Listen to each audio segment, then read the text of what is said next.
Харе Кришна! Добро пожаловать на наш кулинарный канал, где мы вместе с вами готовим лучшие блюда индийской кухни. И сегодня мы приготовим знаменитую индийскую сладость из манки — халаву. Это блюдо называется по-разному в разных штатах. Так в Махараштре это шира, на юге Индии это рава кешари, а на севере Индии это суджика халава или мохан бхог.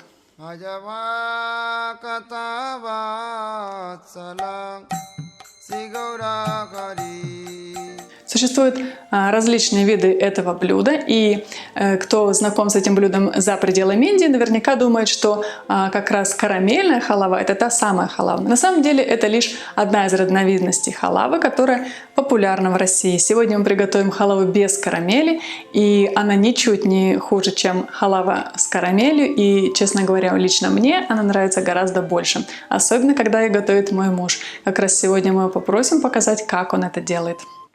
Первым делом заливаем сахар молоком, тем более он у нас такой крупный, и заливаем его заранее. Молоко ставим на огонь кипятиться.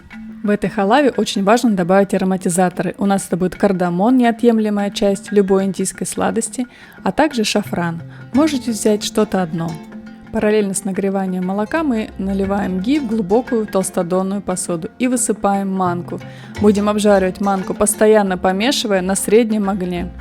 Здесь очень важно понять, до какой степени обжаривать манку. Пережаренная манка также портит халаву, как и недожаренная. Закипев, манка начинает пениться, но пройдет 5 минут, и эта пена немного уже опадет. Через 5 минут активного кипения мы добавляем кешью. Они обжарятся прямо в масле с манкой. Если в первый раз делаете халаву, лучше обжарьте кешью отдельно.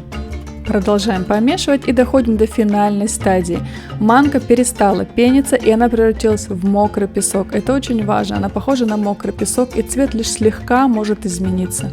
Если сильно манка поменяла цвет, значит вы ее пережарили. И обратите внимание, манка и масло как бы отделились друг от друга. Послушайте, по звуку даже манка напоминает мокрый песок. Выключаем огонь и вливаем то молоко с сахаром и специями, которое мы приготовили заранее. Нужно выливать резко сразу все молоко и сразу начинать помешивать. Включаем огонь, доводим до кипения и на медленном огне продолжаем помешивать до полного загустения. Посмотрите, какой цвет нашей халаве придал шафран.